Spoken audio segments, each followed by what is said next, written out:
भारत की शिक्षा व्यवस्था के बारे में सबसे ज्यादा काम जिन्होंने किया है वो कुछ अंग्रेज ही है।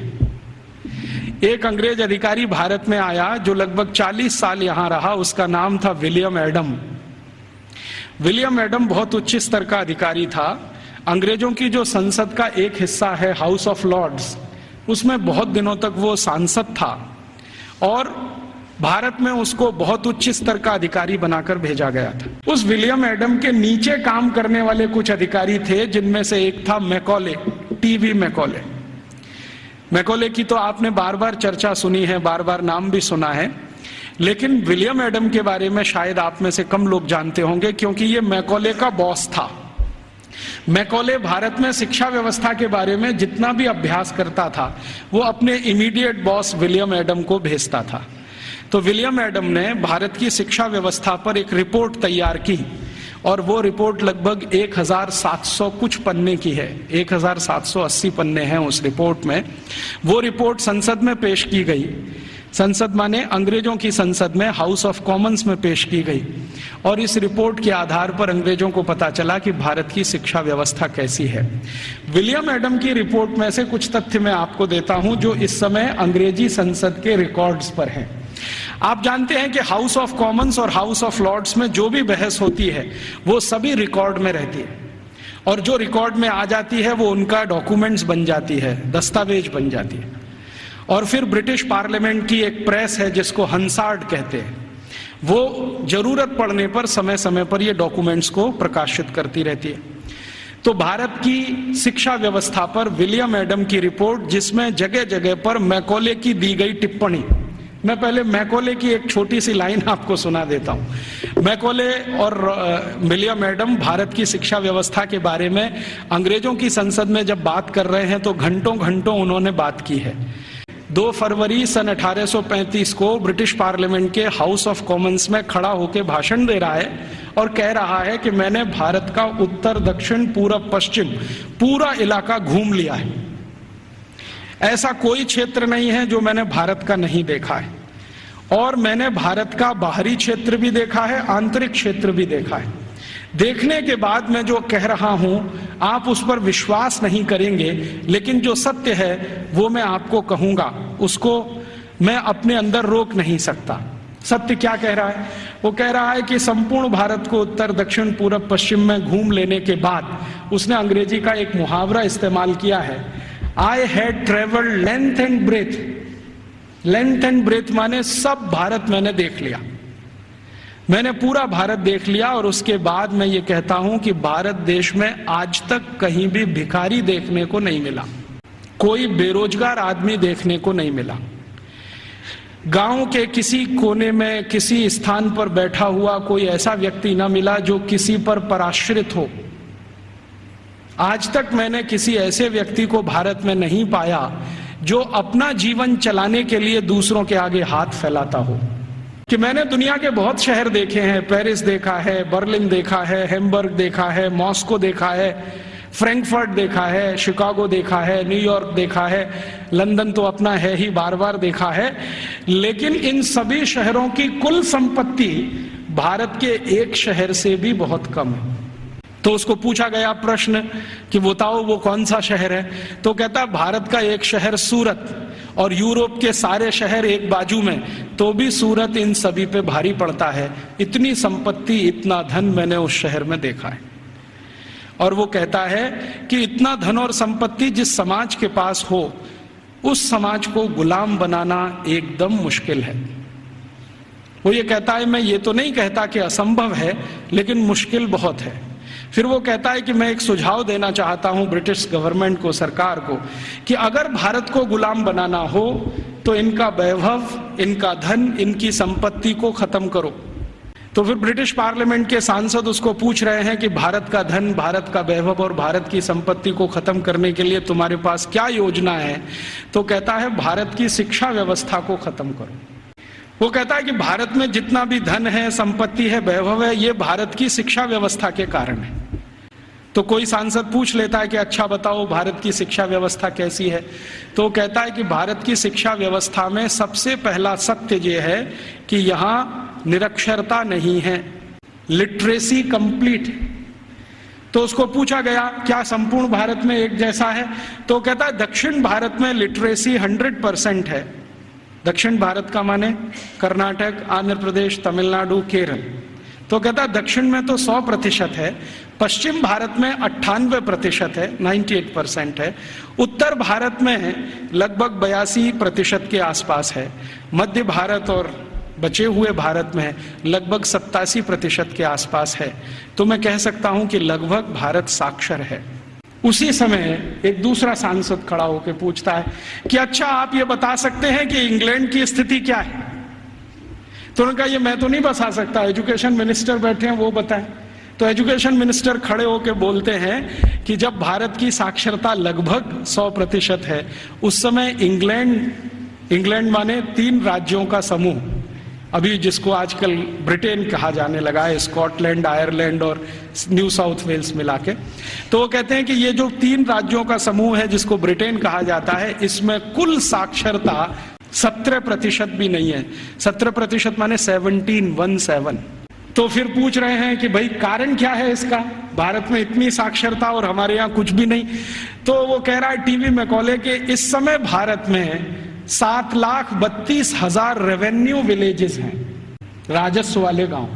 तो नॉन रेवेन्यू वाले, उसने कहा वो मुझे नहीं मालूम। वो कह रहा 7,32,000 राजस्व गांव हैं और ऐसा एक भी राजस्व गांव नहीं है जहां पर स्कूल की व्यवस्था नहीं है। तो फिर उसको प्रश्न पूछा गया कि क्या भारत के लोग इसको स्कूल कहते हैं?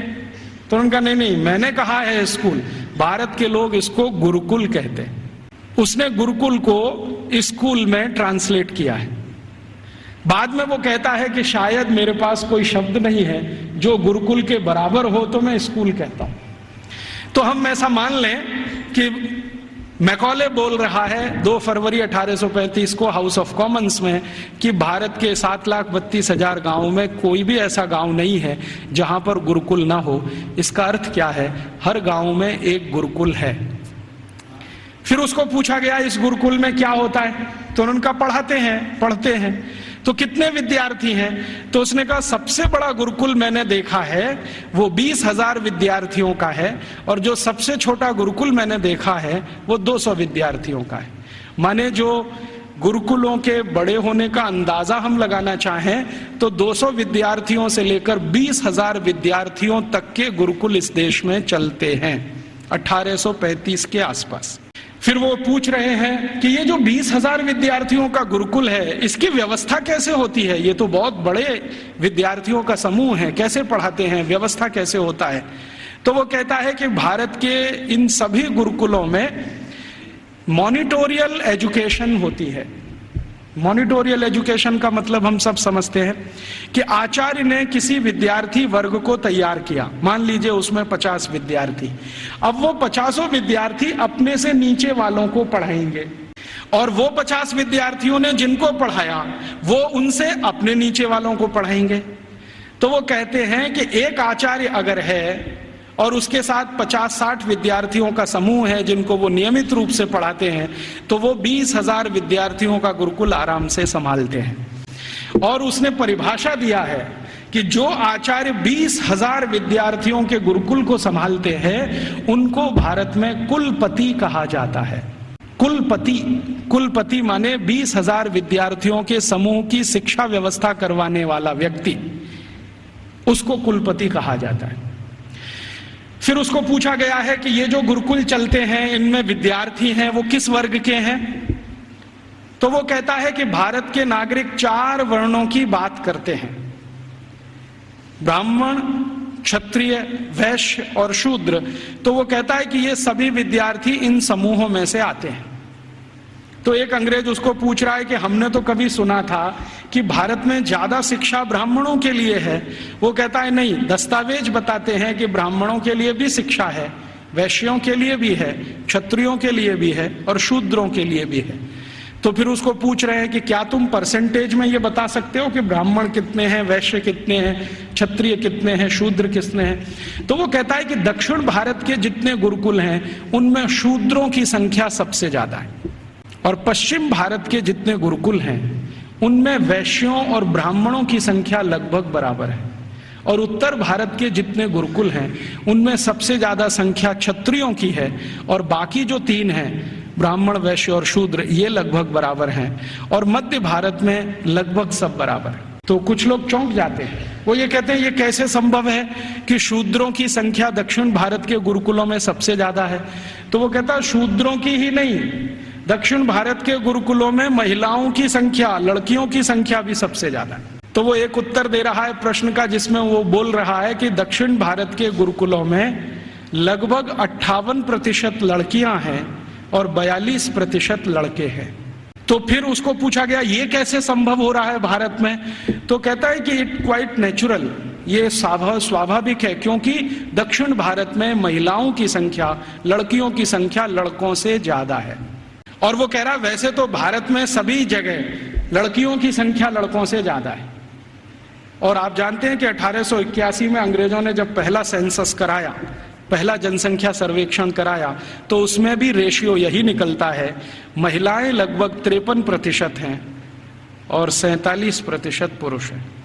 फिर वो पूछ रहा है कि इन लड़कियों को पढ़ाने के लिए जो अध्यापक हैं, तो वो कहता है कि वो सब महिलाएं ही हैं। लड़कों को पढ़ाने के लिए पुरुष हैं, लड़कियों को पढ़ाने के लिए महिलाएं हैं। तो फिर उससे पूछा जा रहा है कि ये जो अध्यापक पढ़ाते हैं इनके लिए कोई ट्रेनिंग सेंटर है क्या। तो वो कह रहा है कि सभी गुरुकुलों के साथ उच्च अध्ययन केंद्र जुड़े हुए हैं जहां पर इन अध्यापकों को तैयार किया जाता है और तैयार होने के बाद वो गुरुकुलों में पढ़ाने का काम शुरू कर देते हैं। हर गुरुकुल के साथ एक उच्च अध्ययन केंद्र है। फिर उसके साथ पूछा जा रहा है कि अच्छा ये बताओ भारत के इन स्कूलों में, माफ करो गुरुकुलों में क्या विषय पढ़ाए जाते हैं। तो वो गिना रहा है कि 18 विषय पढ़ाए जाते हैं। 18 विषय पढ़ाए जाते हैं। सबसे ज्यादा किस विषय पर जोर दिया जाता है। तो वो कहता है कि भारत के गुरुकुलों में सबसे ज्यादा गणित पढ़ाया जाता है। तो ये गणित कौन सा पढ़ाया जाता है। तो वो कहता है वैदिक गणित पढ़ाया जाता है। तो फिर अंग्रेज पूछ रहे हैं कि हमारे यहाँ एक कॉमर्शियल मैथमेटिक्स है, तो उनका भारत वाले उसको पढ़ते नहीं है और उसमें उनकी ज्यादा रुचि भी नहीं है, वो वैदिक मैथमेटिक्स में ज्यादा रुचि लेते हैं। फिर दूसरा कौन सा विषय है जो सबसे ज्यादा पढ़ाया जाता है गणित के बाद। तो कहता है दूसरा सबसे बड़ा विषय है खगोल शास्त्र, इसको सब भारतवासी पढ़ते हैं। फिर तीसरा कौन सा विषय है। तो वो कहता है मेटलर्जी, माने धातु विज्ञान। फिर चौथा कौन सा विषय है। तो वो कहता है कि कारीगरी, कारीगरी माने जो विभिन्न तरह की कारीगरियां गांव में रहती हैं। हमारे सभी गांव में 18 तरह के कारीगर होते हैं। कोई लोहे का काम करने वाला, कोई लकड़ी का काम करने वाला, कोई बांस का काम करने वाला, कोई मिट्टी का काम करने वाला। तो वो कह रहा है कि सभी गुरुकुलों में ये कारीगरी पढ़ाई जाती है। 18 विषय उसमें अलग हैं। फिर वो पूछ रहा है कि इसके आगे के विषय बताओ। तो कहते हैं वो कि एस्ट्रोफिजिक्स पढ़ाते हैं। एस्ट्रोफिजिक्स समझते हैं, मॉडर्न साइंस का विषय है और भारत में 1835 में सभी गुरुकुलों में ये पढ़ाया जाता है एस्ट्रोफिजिक्स। फिर और क्या पढ़ाते हैं। तो कहते हैं रसायन शास्त्र पढ़ाते हैं। रसायन शास्त्र के साथ और क्या पढ़ाते हैं। तो कहता है चिकित्सा शास्त्र पढ़ाते हैं। चिकित्सा शास्त्र में क्या विषय हैं। तो वो कहता है औषधि विज्ञान एक है और शल्य क्रिया दूसरा है, माने सर्जरी है और मेडिसिन है। और ऐसे ऐसे करके वो 18 विषय को गिनाता है। तो फिर वो पूछते हैं कि कैसे संभव है कि भारत के विद्यार्थी ये 18 विषय पढ़ लेते हैं।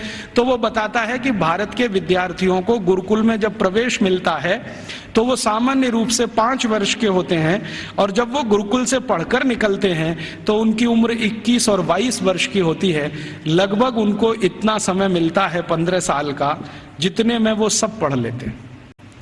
तो फिर उनको पूछा गया कि ये विषय कैसे पढ़ाए जाते हैं, रोज पढ़ाए जाते हैं। तो उसने कहा नहीं नहीं, रोज नहीं पढ़ाए जाते, एक एक करके पढ़ाए जाते हैं। एक एक करके पढ़ाए जाते हैं माने एक विषय लिया और उसको पूरे 1 साल पढ़ाया या 8 महीने पढ़ाया या 9 महीने पढ़ाया। जब वो पूरा हो गया तब उसको छोड़ा, फिर दूसरा विषय लिया, फिर तीसरा विषय लिया।